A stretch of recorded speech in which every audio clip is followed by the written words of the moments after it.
Praise Lord. पिछले video को आपने लाइक किया, शेयर किया, सब्सक्राइब किया, बहुत बहुत धन्यवाद। आप ऐसे वीडियो को लाइक कीजिए, शेयर कीजिए और परमेश्वर का वचन दूसरों तक पहुंचाइए। बाइबल में स्त्रियों की भूमिका।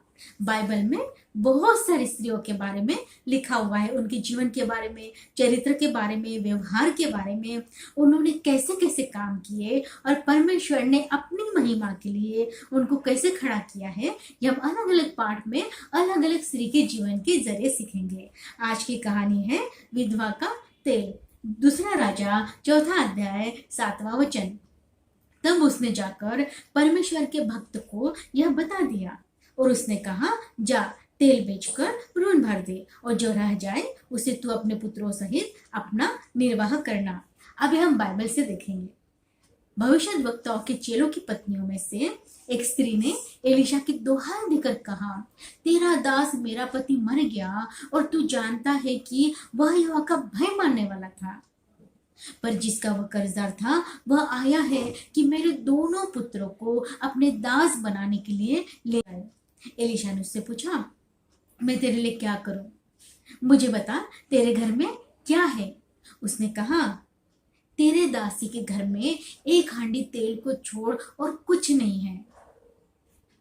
उसने कहा, तू बाहर जाकर अपनी सब पड़ोसियों से खाली बर्तन मांग लिया और थोड़े बर्तन न लाना।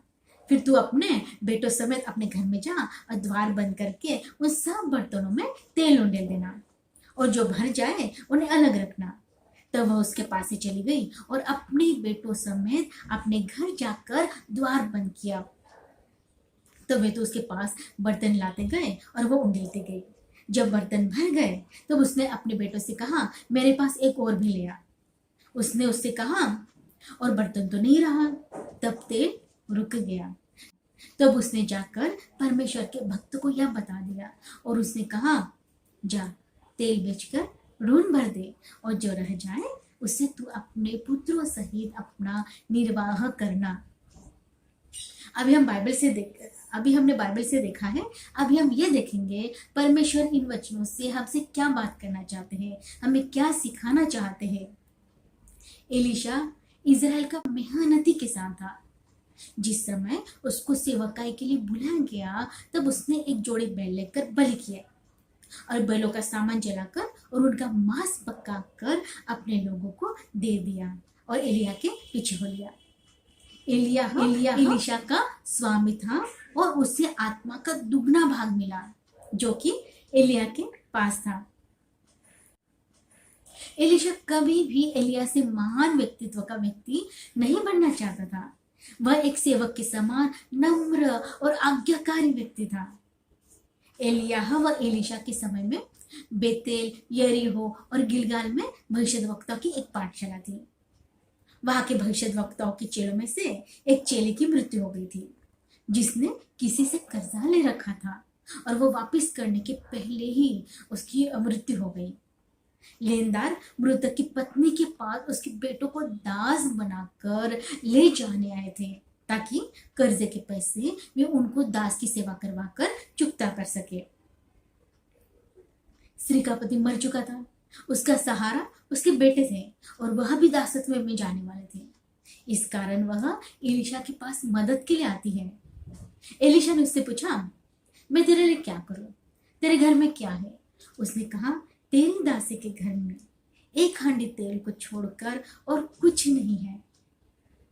हो सकता है वह तेल उसका पति दूसरों के लिए प्रार्थना करने के लिए इस्तेमाल करता होगा।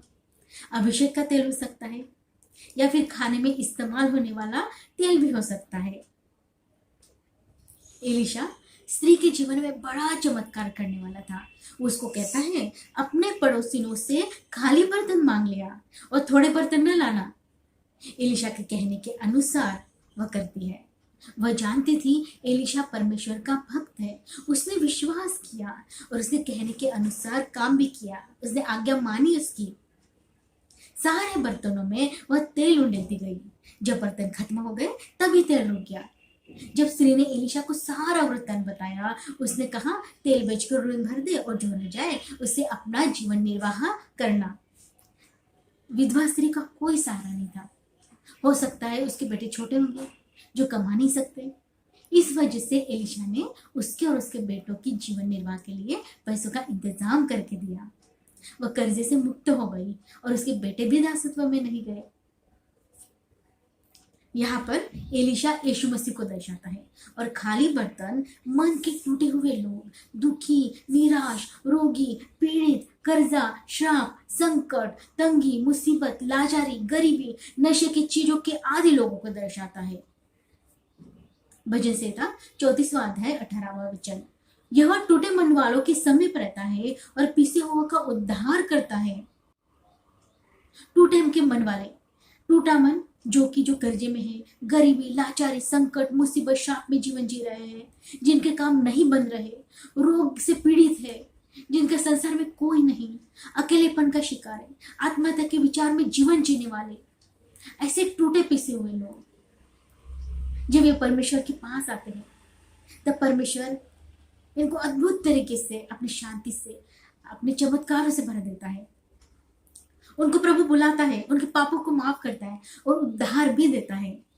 और किसी और जाति का क्यों ना हो, जिन्हें लोग तुच्छ समझते होंगे, निरादर करते हैं, परंतु परमेश्वर उन्हें अपने पास बुलाते, परमेश्वर उनसे प्रेम करते हैं।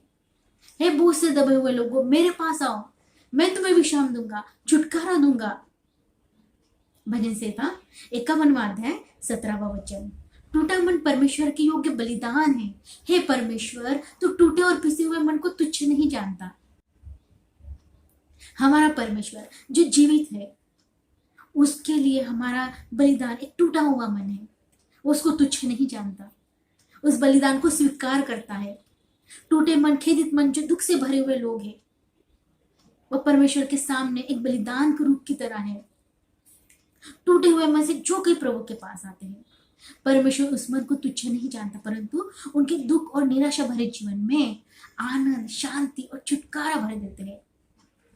जब हम प्रभु पर विश्वास करते हैं तब दुख में रहते हुए भी मन में प्रभु की शांति रहती है और विश्वास रहता है कि प्रभु हमारे लिए अद्भुत काम करेगा, क्योंकि परमेश्वर युगानुग एक सा है, जिसने मिस्र के देश में जब इजराइल को निकाला था, कितनी अद्भुत चमत्कार किए।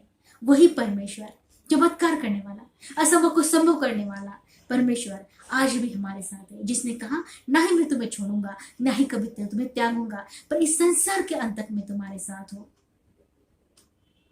विधवा स्त्री ने खाली बर्तनों में एक छोटी सी हांडी तेल से घर के सारे बर्तनों को भर दिया। बर्तन खत्म हो गए, परंतु हांडी का तेल का अभिषेक खत्म नहीं हुआ। हो सकता है उसके पास और बर्तन होते तो वो और तेल उंडेलती। टूटे खाली दिल से जो कोई यीशु मसीह के पास आते हैं, उनके जीवन में परमेश्वर चमत्कार करते हैं, और जो चमत्कार पाते हैं वो व्यक्ति यीशु मसीह में अगर वो बने रहते हैं तो वह अभिषेक से भर जाते हैं और अपने जो उन्होंने चमत्कार पाया है उसको बहुत सारे लोगों को बताते हैं। उस छोटे से हांडी के तेल की तरह वो कितने भी छोटे क्यों ना हो, दूसरों के लिए आशीष का कारण ठहरते हैं। परमेश्वर ने जगत के मूर्खों को चुन लिया ताकि ज्ञानवानों के ज्ञान को लज्जित करे। विधवा स्त्री बहुत पढ़ी लिखी नहीं थी, वह कर्जे से मुक्त हो गई और उसका आगे जीवन जीने के लिए पैसों का इंतजाम भी हुआ। यहोवा यीरे, परमेश्वर उपाय करने वाला ईश्वर है। कई बार जीवन में कर्जा लेने की नौबत आती है और ब्याज के साथ भरना मुश्किल हो जाता है। ऐसे में अपनी परिस्थितियों को, जो परेशानी में है, आत्महत्या करने का विचार जो रखते हैं, ऐसे व्यक्ति जब अपना जीवन यीशु को समर्पित करते हैं, उसके लिए जीवन जीना शुरू करते हैं, प्रार्थना में जीवन बिताते, बाइबल पढ़ते, विधवा स्त्री जो किसी लोगों के पास मदद मांगने नहीं की, वह परमेश्वर के भक्त के पास आई। उसी तरह जब ये टूटे पीसे हुए लोग, कर्जे में डूबे हुए लोग यीशु मसीह के पास शरण लेने आते हैं, तब यीशु मसीह उनको कर्जे से, निराशा, दुख, अकेलेपन से छुटकारा देते हैं। जिस तरह दाऊद जंगल में भेड़ बकरियां चराने जाता था, तब बीना बजाकर परमेश्वर का भजन गाता था। वह भूल जाता था वह अकेला है। जब कोई जंगली जानवर उसकी भेड़ को उठा ले जाता था, तब परमेश्वर का अभिषेक उस पर उतरता था और वह शेर और भालू को मारकर अपने भेड़ को बचाता था। जो लोग प्रभु की संगति में रहते हैं, उनके ऊपर कितनी भी मुसीबत क्यों ना आए, प्रभु के अनुग्रह से वह छुटकारा पाते हैं। उनके ऊपर अभिषेक रहता है। हंडी के तेल की तरह जो सदैव बहता रहता है।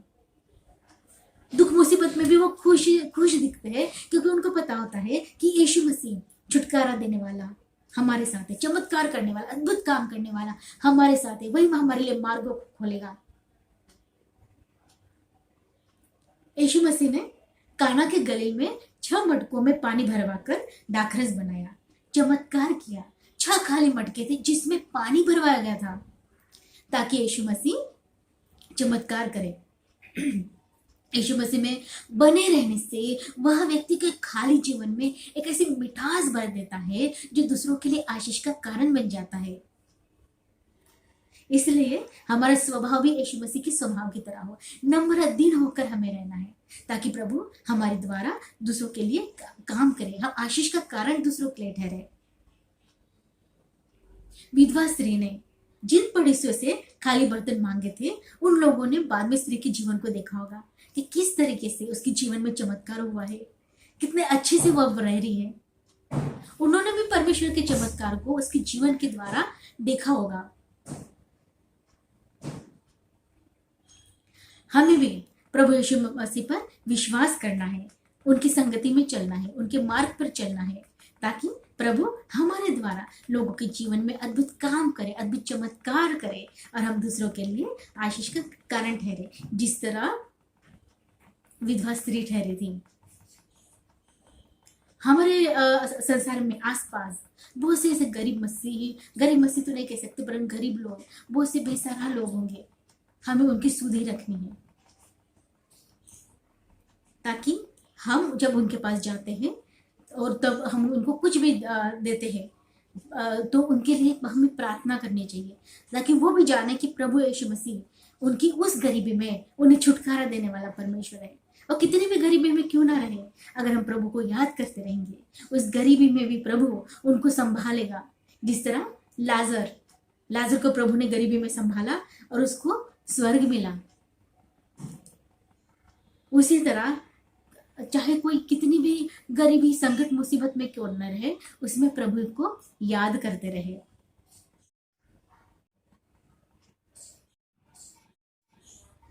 जिस खाली मटकों में प्रभु यीशु मसीह ने पानी भरा था और चमत्कार किया था, मिठास भर दी थी, वैसे ही परमेश्वर खाली जीवन में मिठास भर देते हैं।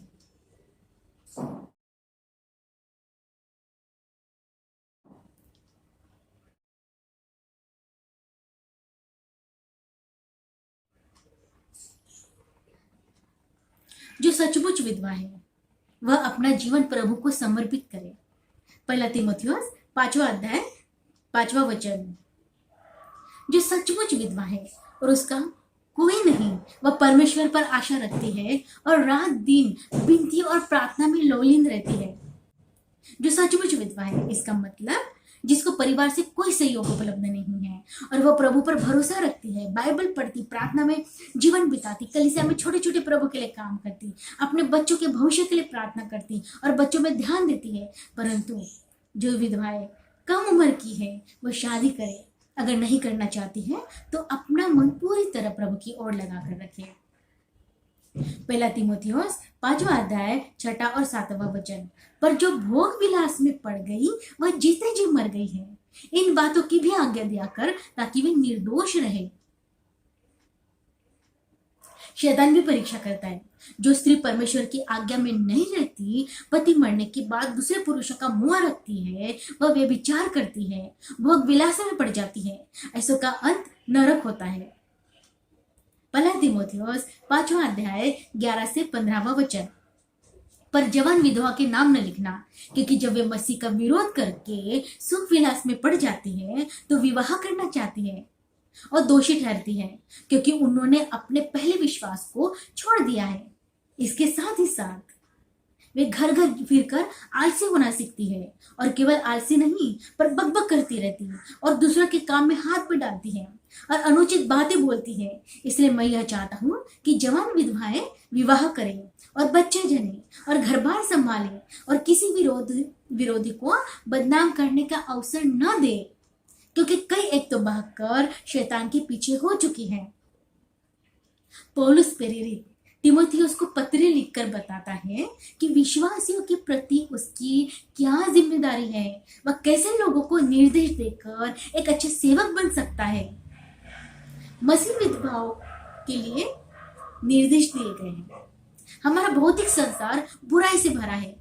जब कोई स्त्री परमेश्वर की संगति में आज्ञाओं में नहीं चलती है, तब शैतान उसके अकेलेपन का फायदा उठाकर उसके जीवन में किसी व्यक्ति को ले आता है, ताकि उसके अकेलेपन में ताकि वो व्यक्ति उसके जीवन को नाश करे, या कोई स्त्री अपने दुख परेशानी से दुखी होकर एक सहारे के लिए किसी व्यक्ति का सहारा लेती है। जब वे मसीह का विरोध करके प्रभु के पास ना जाते हुए सुख विलास में भोग विलास में पड़ जाती है, तो वो दोषी ठहरती है। वह परमेश्वर की संगति छोड़कर घर घर जाकर बातें करते रहती है। ऐसी स्त्री दोषी ठहरती है। वह अपने आप को नरक का भागीदार बनाती है। जवान विधवाएं शादी करें ताकि किसी परीक्षा में ना पड़े, परंतु जो विधवाएं अपने समर्पण तथा प्रभु के साथ विश्वास में मजबूत है, वह ऐसे ही रहकर अपने आप को प्रभु की दृष्टि में निर्दोष रखकर जीवन बिता सकती है। तब वह अपने बच्चों का पालन पोषण करे। बच्चे नहीं हैं तो प्रभु की सेवा में जीवन बिताए। लूका 2 अध्याय 36 से 37 वचन। और अशर के गोत्र में हन्ना नाम फनुएल की बेटी भविष्यद्वक्तिनी थी। वह बहुत बूढ़ी थी और ब्याह होने के बाद 7 वर्ष अपने पति के साथ रह पाई थी। वह 84 वर्षीय विधवा थी और मंदिर को नहीं छोड़ती थी, पर उपवास और प्रार्थना करके रात दिन उपासना किया करती थी। हन्ना नामक फनुएल की बेटी एक भविष्यद्वक्तिनी थी। वह अपने पति के साथ सिर्फ 7 वर्ष रही थी और 84 वर्ष से वह विधवा थी। मंदिर को कभी नहीं छोड़ती थी। उपवास और प्रार्थना कर करके रात दिन परमेश्वर की उपासना किया करती थी। वह 84 वर्ष तक विधवा का जीवन इसलिए जी पाई क्योंकि उसने अपने जीवन को प्रभु को समर्पित किया था और उसने अपना तन मन और धन प्रभु को देकर उसे प्रेम करती थी और रात दिन प्रभु में ध्यान लगा कर रखती थी। 1 तीमुथियुस 5 अध्याय 9 वचन। उसी विधवा का नाम लिखा जाए जो 60 वर्ष से कम की न हो और एक ही पति की पत्नी रही हो और भले काम में सुनाम रही हो, जिसने बच्चों का पालन पोषण किया हो, अतिथियों की सेवा की हो, पवित्र लोगों के पांव धोए हो, दुखियों की सहायता की हो और हर एक भले काम में लगाया हो। पौलुस प्रेरित तिमोथियुस की पत्री में विधवा स्त्रियों को किस तरह जीवन व्यतीत करना चाहिए ये निर्देश देता है। जो विधवा स्त्री दूसरा विवाह नहीं करती है तो वह एक ही पति की पत्नी बनकर रहे, प्रभु की संगति आज्ञाओं में रहे और बाल बच्चों की भी आज्ञाओं में अपने बच्चों को बढ़ाए, विश्वासियों की संगति में रहे। विधवा स्त्री एलिशा की मदद मांगने गई। उसी तरह संसार के लोगों की मदद लेने के बजाय अपनी कलीसिया के अगुवे प्राचीन की सलाह लें, भले काम करे, दूसरों की सहायता करे, पवित्र लोगों का अतिथि सत्कार करे, प्रार्थना में लगाए, अपने आप को प्रार्थना में लगाए रखे ताकि निर्दोष साबित हो। पड़ोसियों के बीच में मसीह विधवा का नाम सुनाम रहे, किसी को बदनाम करने का मौका ना देने पाए। हमारे जीवन के द्वारा परमेश्वर की महिमा होने पाए, क्योंकि हम जगत की ज्योति है। यीशु मसीह ने हमें जगत की ज्योति बनाया है।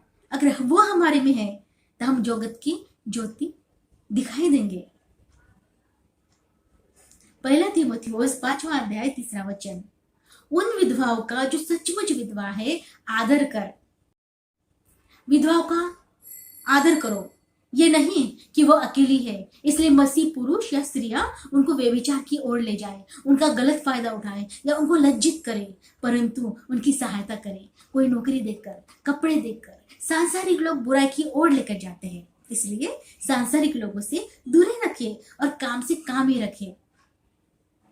व्यवस्था विवरण 27 अध्याय 19 वचन। श्रापित हो वह जो परदेसी, विधवा और अनाथ का न्याय बिगाड़े। तब सब लोग कहे आमीन। आधुनिक भारत में कई प्रथाएं थी, जैसे सती प्रथा, पति के साथ उनकी स्त्रियों को जिंदा जला दिया जाता था। कई जगह विधवा स्त्रियों को सफेद कपड़े डालना, बाल काट दिए जाते थे। कई गांव में विधवाओं को अनादर की दृष्टि से देखा जाता है। मृत्यु और जीवन प्रभु के हाथ में है। कई घरों में विधवा स्त्रियों को प्रॉपर्टी का कुछ हिस्सा दिया जाता है, वास्तव में वो ज्यादा की हकदार होती है। विधवाओं का आदर करो, उनकी सहायता करो, उनका न्याय ना बिगाड़ो, क्योंकि परमेश्वर अनाथों और विधवाओं का पिता है। न्याय वही करेगा जो उनके साथ बुरा व्यवहार करते हैं। यिर्मयाह 22वां अध्याय 3 वचन, यहोवा यो कहता है, न्याय और धर्म के काम करो और लूटे हुए को अंधेर करने वाले के हाथ से छुड़ाओ, और परदेसी, अनाथ और विधवा पर अंधेर व उपद्रव मत करो, न इस स्थान में निर्दोषों का लहू बहाओ। परमेश्वर इस वचन से आशीषित करे। धन्यवाद।